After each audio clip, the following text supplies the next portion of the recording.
Hi hello viewers, welcome to my channel. இன்னைக்கு நம்ம பார்க்க போற ரெசிபி என்னன்னு பார்த்தீங்கன்னா, ஒரு பன் ரெசிபி தான். வீட்டிலேயே எப்படி ஈஸியாக செய்யலாம், இதுக்கு செய்ய தேவையான பொருட்கள் என்னென்ன, செய்முறை எப்படி, இதுக்கு செய்ய தேவையான பொருட்கள் என்னென்ன, வாங்க ஒன்னொன்னா வீடியோக்குள்ள போய் பார்க்கலாம். இதே மாதிரி உங்களுக்கும் சாஃப்டான பன் கிடைக்கணுமா? அப்போ நான் சொல்ற ஸ்டெப்ஸ் எல்லாம் நீங்க கரெக்டாக ஃபாலோ பண்ணுங்க. குழந்தைங்களுக்கு இந்த லீவ்ல வீட்லயே நம்ம ஈஸியாகவும் ஹெல்த்தியாகவும் க்ளீனாகவும் நம்ம செஞ்சு தரலாம். அது எப்படி செய்யலாம்னு பார்க்கலாமா? ஃபர்ஸ்ட் ஒரு அரை கப் பால் எடுத்துக்கோங்க. அதுல 2 டீஸ்பூன் இன்ஸ்டன்ட் ட்ரை ஈஸ்ட் எடுத்துக்கோங்க. பால் ரொம்ப ஹாட்டாவும் இருக்கக்கூடாது, ரொம்ப சில்லுன்னு இருக்கக்கூடாது, வெது வெதுப்பான சூட்ல இருக்கணும். அது கூட 2 டீஸ்பூன் ட்ரை இன்ஸ்டன்ட் ஈஸ்ட் எடுத்துக்கோங்க. அந்த ஈஸ்ட் போட்டதுக்கு அப்புறம் 2 டேபிள் ஸ்பூன் சுகர் ஆட் பண்ணிக்கோங்க. அதுக்கப்புறம் நம்ம என்ன மாவு யூஸ் பண்ண போறோமோ, மைதாவோ கோதுமையில எதுல பன் செய்ய போறோமோ அந்த மாவு 1 டேபிள் ஸ்பூன் ஆட் பண்ணி இது எல்லாத்தையுமே நல்லா கட்டி இல்லாம கலந்து விட்டுக்கோங்க. நல்லா கலந்து விட்டுட்டு ஈஸ்ட் ஆக்டிவேட் ஆக ஒரு 10ல இருந்து 15 நிமிஷம் விட்டுருங்க. ஈஸ்ட் நல்லா அப்பதான் ஆக்டிவ் ஆகி நல்லா புளிச்சு வரும். நான் சொன்ன ஸ்டெப்பை எதுவுமே நீங்க ஸ்கிப் பண்ணாம செஞ்சீங்கன்னா எனக்கு கிடைச்ச மாதிரியே நல்லா பன் உங்களுக்கு சாஃப்டா கிடைக்கும். நான் பெரிய சைஸ் பன்னா போட்டிருக்கேன். நீங்க மினி பன்ஸ் கூட இதுல செஞ்சுக்கலாம், உங்க இஷ்டம்தான். டோனட்டும் செய்யலாம், எல்லாமே நல்லா வரும்.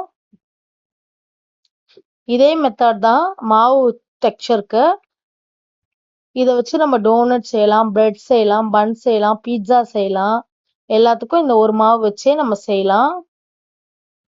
பாருங்க, இப்ப நல்லா அந்த மைதா மாவு, ஈஸ்ட், சுகரு எல்லாமே நல்லா கட்டிப்படாம அந்த பாலோட சேர்ந்து நல்லா கலந்து விட்டுக்கோங்க. பால் ரொம்ப சூடா இருந்தா ஈஸ்ட் ஆக்டிவேட் ஆகாது, ரொம்ப சில்லுன்னு இருந்தாலும் ஆக்டிவேட் ஆகாது. வெது வெதுப்பான சூடுல இருக்கணும்.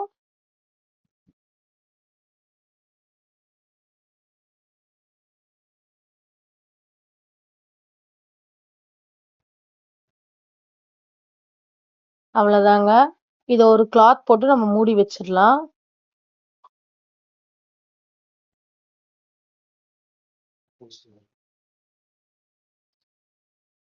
இப்போ நான் 300 கிராம் மைதா எடுத்திருக்கேன். அதுல 30 கிராம் பால் பவுடர் எடுத்துக்கிறேன். 3 டேபிள் ஸ்பூன் சர்க்கரை எடுத்துக்கிறேன். அப்புறம் 1/4 டீஸ்பூன் உப்பு. இதுதாங்க தேவையான பொருட்கள். நம்ம பண்ண போறது ஸ்வீட் பண்ணுன்றதுனால நான் சுகர் ஒரு 2 டேபிள் ஸ்பூன் எடுத்துக்கிட்டேன். உங்களுக்கு இன்னும் சுகர் வேணும்னா நீங்க இன்னும் 1 டேபிள் ஸ்பூன் எடுத்துக்கலாம். அதுக்கு மேல எடுக்க தேவையில்ல. ஏன்னா நம்ம பன்னுல பட்டரும் ஜாமும் போட போறதுனால ஸ்வீட் நல்லாவே இருக்கும். அப்புறம் ஒரு முட்டை எடுத்துக்கோங்க. பாருங்க, நான் 15 நிமிஷம் ப்ரூஃபிங் விட்டேன். பாருங்க எந்த அளவுக்கு ஈஸ்ட் ஆக்டிவேட் ஆகி வந்திருக்கு.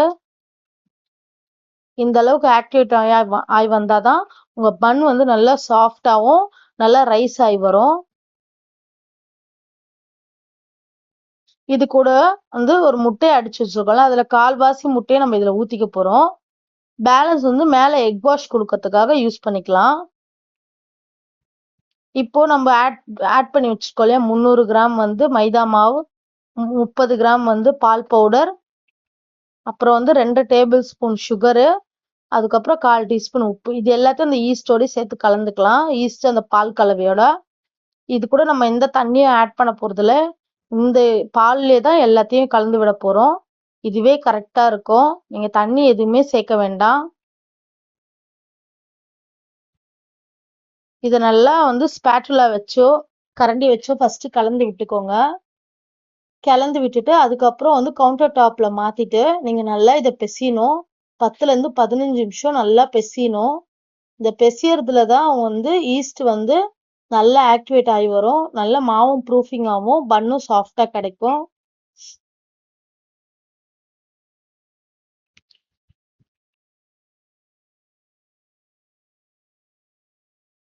தண்ணி, ஈஸ்ட், மைதா, உப்பு, சர்க்கரை, இந்த பாலோட நம்ம சேர்த்த பொருள் எல்லாமே நல்லா கலந்து வர அளவுக்கு நீங்க ஸ்பேட்ல வச்சு பெசிஞ்சு விட்டுட்டா போதும். இப்போ நான் ஒரு பேக்கிங் மாவு திரட்டுற மேட்ல மாத்திக்க போறேன். நீங்க கவுண்டர் டாப் இருந்தா கூட அதுல மாத்திக்கலாம். மாவு. ஏன்னா நம்ம இழுத்து பிசையறதுக்கு இந்த மாதிரி ஃபிளாட் சர்ஃபேஸ்ல இருந்தா தான் கரெக்டா இருக்கும். ஃபர்ஸ்ட் 10 நிமிஷம் வந்து வரமாவை போட்டு நல்லா நீங்க பிசைஞ்சு எடுத்துக்கோங்க. நல்லா இழுத்து பாருங்க. இப்ப ரொம்பவே கையில மாவு ஒட்டும். இந்த மாதிரி மாவு வந்து கையில ஒட்டி வந்துச்சுன்னா நம்ம கரெக்டான லெவல்ல ஈஸ்ட் வந்து ஆக்டிவேட் ஆகி வந்திருக்குன்னு அர்த்தம். நம்ம பிசைய மாவு வந்து கையில ஒட்டாம திரண்டு வரும். நீங்க கொஞ்சம் கொஞ்சம் வரமாவை போட்டு போட்டு பிசைஞ்சுக்கோங்க. ஒரு 10 நிமிஷம் கழிச்சு ஒரு டேபிள் ஸ்பூன் வந்து நீங்க பட்டர் ஆட் பண்ணி பிசைஞ்சுக்கோங்க. நல்லா இழுத்து பிசையணுங்க.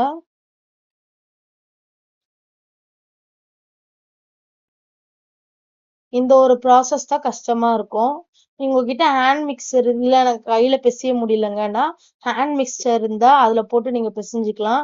இல்ல பீட்டர் இருந்தாலும் அதுல நீங்க போட்டுக்கலாம். ஃபுட் ப்ராசஸர்ல கூட நீங்க போட்டு நல்லா மாவை பிசைஞ்சு எடுத்துக்கலாம். ஒன்றும் பிரச்சனை இல்லை. நல்லா ப்ரூஃபிங் ஆகி தான் வரும். பாருங்க பட்டர் நல்லா ஒரு டேபிள் ஸ்பூன் பட்டர் எடுத்துக்கிட்டேன். அன்சால்டட் பட்டர் தாங்க நான் யூஸ் பண்றேன். பாருங்க இந்த பட்டரை கொஞ்சம் கொஞ்சமா தடவி மாவை நல்லா இழுத்து கொடுத்து பிசைஞ்சுக்கோங்க. ஃபர்ஸ்ட் மாவு கையில ஒட்டுச்சிங்க இல்லையா? இப்ப பாருங்க மாவு கையில ஒட்டாம எந்த அளவுக்கு வருது.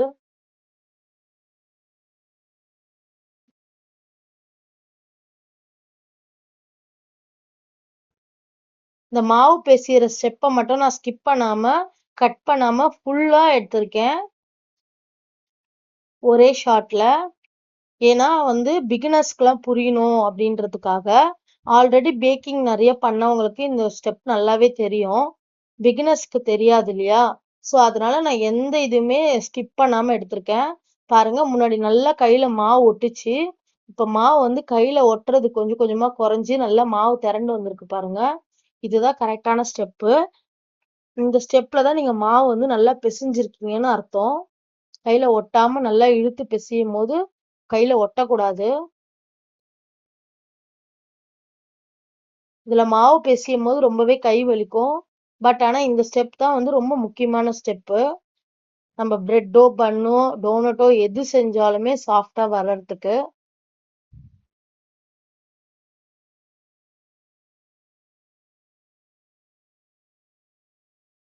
இந்த மாதிரி பிசையறதுனாலதான் நான் சொன்ன கவுண்டர் டாப் பிளாட் சர்ஃபேஸ்ல வச்சு நீங்க பிசைஞ்சுக்கோங்க. நல்லா கிளீனா இருக்கணும் பிளாட் சர்ஃபேஸ். இல்லைன்னா இந்த மாதிரி வந்து பேக்கிங் மேட் போட்டுக்கோங்க. பாருங்க மாவு எந்த அளவுக்கு பிசைஞ்சு சாஃப்டா வந்திருக்கு திரண்டு. இது நம்ம ஆல்ரெடி வந்து ஈஸ்ட் ஆக்டிவேட் பண்ணோம் இல்லையா ஒரு கிண்ணம், அதுல போட்டு இது வந்து ஃபர்ஸ்ட் ப்ரூஃபிங் விட போறோம். ஃபர்ஸ்ட் ப்ரூஃபிங் வந்து ஒரு 45 நிமிஷத்துல இருந்து 50 நிமிஷம் விட்டா போதும். மாவு நல்லா ரைஸ் ஆகி வரும். நல்லா வார்மா இருக்க பிளேஸ்ல வைங்க. அப்போ கொஞ்சம் சீக்கிரமாவே உங்களுக்கு வந்து நல்லா மாவு ப்ரூஃபிங் ஆகி வரும். இப்ப வெயில் காலன்றதுனால ஒன்றும் பிரச்சனை இல்லை. ரூம் டெம்பரேச்சர்ல வச்சாலே மாவு நல்லா ப்ரூஃபிங் ஆகி வரும். அந்த கிண்ணத்துல வந்து நீங்க பட்டரோ இல்லாட்டி ஆயிலோ தடவி வச்சுக்கலாம். நான் வந்து சன்ஃப்ளவர் ஆயில் தான் தடவி வச்சிருக்கேன். பாருங்க மேலேயும் கொஞ்சம் ஆயில் அப்ளை பண்ணிக்கலாம். அப்ளை பண்ணிட்டு ஒரு கிளாத் போட்டு மூடி வச்சிருங்க. 45 நிமிஷத்துல இருந்து 50 நிமிஷம் நல்லா மாவு ப்ரூஃபிங் ஆகி வரட்டும். பாருங்க 45 நிமிஷம் கழிச்சு பாருங்க மாவு எந்த அளவுக்கு நம்ம வச்சது டபுள் ஆகி வந்திருக்கு. இதுக்கு ஒரு பஞ்ச் கொடுத்து ஏர் பபிள்ஸ் எல்லாம் எடுத்து இதுக்கப்புறம் வந்து நம்ம வந்து ரொம்ப அழுத்தம் கொடுத்து பிசையக்கூடாது. சாஃப்டா தான் ஹேண்டில் பண்ணணும். மாவை அடிச்சோ இழுத்தோ பிசையக்கூடாது. இதுக்கு நமக்கு வந்து தேவையான அளவுக்கு போர்ஷன்ஸா பிரிச்சுக்கலாம். ஒரு தடவை ஃபைனலா மெதுவா கை வச்சு பொறுமையா பிசைஞ்சு விட்டுக்கலாம் இழுத்து விட்டு.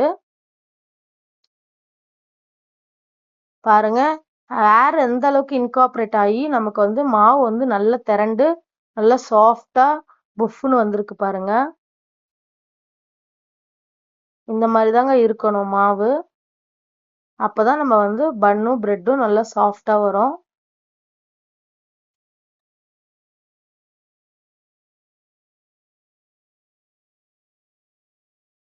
இப்போ நம்ம கொஞ்சம் வரமாவு போட்டு போறோம். இதை வந்து நமக்கு தேவையான சைஸ்ல பார்ட்டிஷனா பிரிச்சுக்கலாம் கட் பண்ணி. கத்திய வச்சோ ஸ்பேட்டுலா வச்சோ நீங்க பிரிச்சு விட்டுக்கோங்க. பாருங்க, கொஞ்சம் வரமாவு போட்டு நம்ம தட்டி எடுத்துக்கலாம். அப்பதான் வந்து கட்டியில ஒட்டாம நமக்கு வந்து பிரிக்க முடியும். நான் இப்ப 4 பன் செய்ய போறேன். இதுல வந்து 8 பன் வருங்க. நீங்க சின்ன சைஸா போட்டா 10 பன் கூட செய்யலாம். நான் பெருசு பெருசா போட்டனால எனக்கு 6ல இருந்து 7 பன் தான் வந்துச்சு. நீங்க நார்மல் சைஸ் பன் போனீங்கன்னா 8 பன் வரும் கன்ஃபார்மா. ஏன்னா நம்ம 300 கிராம் மைதா போட்டிருக்கோம் இல்லையா? பாருங்க, இந்த மாதிரி தான் வந்து பன்னை வந்து நீங்க ரவுண்ட் ஷேப் கொண்டு வரணும். கிராக் இல்லாம நல்லா வந்து அந்த ஓரங்களை நல்லா அழுத்தி விட்டு நல்லா ரோல் பண்ணிக்கணும்.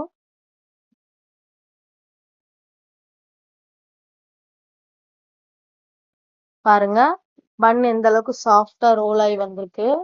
இப்போ நம்ம இதை வந்து ஒரு பேக்கிங் ட்ரேல ஆயில் பட்டர் தடவி இதை வந்து செகண்ட் ப்ரூஃபிங்க்கு விட போறோம். நம்ம கொஞ்சம் ஏன் அழுத்தி கொடுக்குறோன்னா நம்ம வந்து அப்பதான் பன் கொஞ்சம் படர்ந்த மாதிரி வரும். நீங்க நார்மல் பன் செய்ய போறீங்கன்னா வந்து ஸ்வீட் பன்னா நீங்க அழுத்தி விட வேண்டாம். இப்ப நம்ம வந்து பர்கருக்காகவும் யூஸ் பண்ணிக்கலாம். பிளஸ் வந்து நம்ம வந்து பன் பட்டர் ஜாம் செய்ய போறோம்ன்றதுனால கொஞ்சம் அழுத்தி விட்டுக்கிட்டேன். அப்பதான் கொஞ்சம் ஃபிளாட் சர்ஃபேஸ் கிடைக்கும் நமக்கு. பாருங்க, செகண்ட் ப்ரூஃபிங் வந்து நான் வந்து 1 hour விட்டேன். எவ்வளோ பன் வந்து டபுள் ரைஸ் ஆகி வந்திருக்கு பாருங்க. இப்போ பேலன்ஸ் இருக்கு, நம்ம எக் வச்சிருந்தோம் இல்லையா கால்வாசி, அந்த எக்கை வந்து மேல எக் வாஷ் கொடுத்துக்கலாம். எக்கு வேணான்றவங்க நீங்க வந்து பட்டர் கூட பால் கூட கொஞ்சம் பட்டர் ஆட் பண்ணி வாஷ் பண்ணிக்கலாம். வெள்ளை எள்ளு கொஞ்சம் நான் தூவிக்கிறேன். இது ஆப்ஷனல் தான், உங்களுக்கு வேணும்னா நீங்க தூவிக்கலாம்.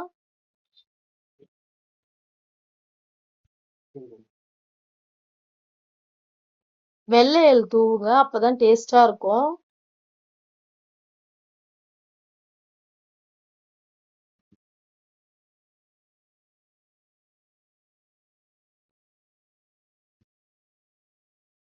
நீங்க இதுல தண்ணி கூட வந்து மேல வந்து பிரஷ் பண்ணிட்டு அதுக்கு மேல கூட எள்ளு தூவிக்கலாம், நல்லா அது ஒட்டிக்கும்.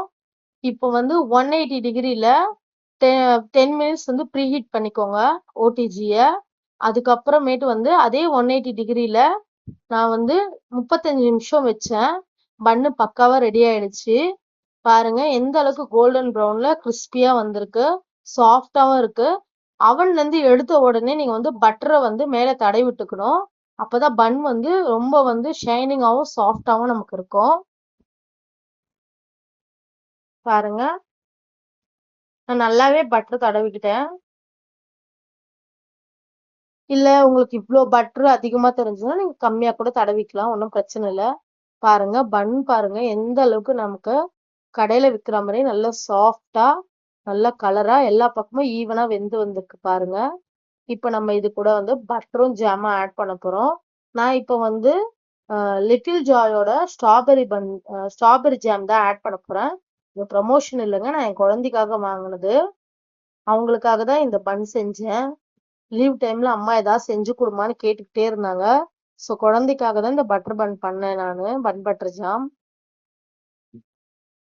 மோஸ்ட்லி குழந்தைங்களுக்கு நம்ம வீட்லயே செஞ்சு கொடுத்து பழகிட்டோம்னா வெளியில அவ்வளவா சாப்பிட மாட்டாங்க. என் பையனும் அந்த மாதிரிதான், வெளி சைட் ஃபுட் ரொம்ப சாப்பிட மாட்டான். வீட்லயே எல்லாமே செஞ்சு கொடுமான்னு கேட்பான். அவனுக்காக தான் அதை செஞ்சேன். நம்ம வந்து ஸ்ட்ராபெரி ஜாம் வந்து வீட்லயே ஈஸியா செய்யலாம். அதை எப்படி செய்யலாம் நான் இன்னொரு வீடியோல போடுறேன். அவ்வளவுதாங்க. இப்ப பட்டர் தடவியாச்சு, மேல ஜாம் தடவிக்கலாம். தடவிட்டு குழந்தைங்களுக்கு சின்ன சின்ன பீஸா நம்ம பேக்கரியில கொடுக்குற மாதிரி கட் பண்ணி கொடுங்க. இது கூட நான் வந்து டெசிகேட்டட் கோகனட் கொஞ்சம் ஆட் பண்ணியிருக்கேன்.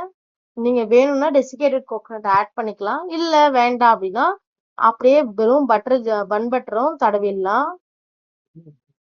பன்னுல பட்டர் அண்ட் ஜாம் மட்டும் தடவி கொடுக்கலாம். இதுல டூட்டி ஃப்ரூட்டி ஆட் பண்ணிக்கலாம், இந்த நட்ஸ் ஆட் பண்ணலாம், பால்கோவா பன் செய்யலாம், எது வேணா செஞ்சுக்கலாம்.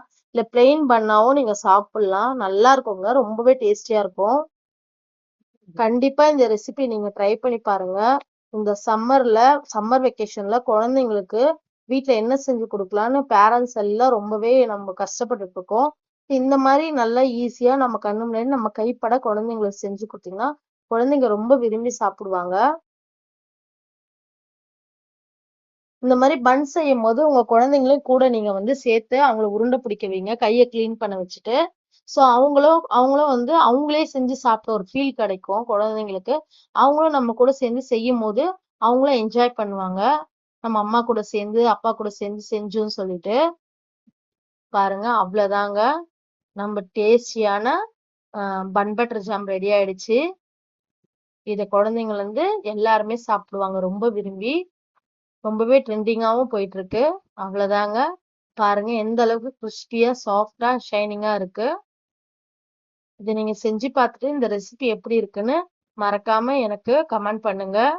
மறக்காம சேனலை லைக் பண்ணுங்க, ஷேர் பண்ணுங்க, சப்ஸ்கிரைப் பண்ணுங்க.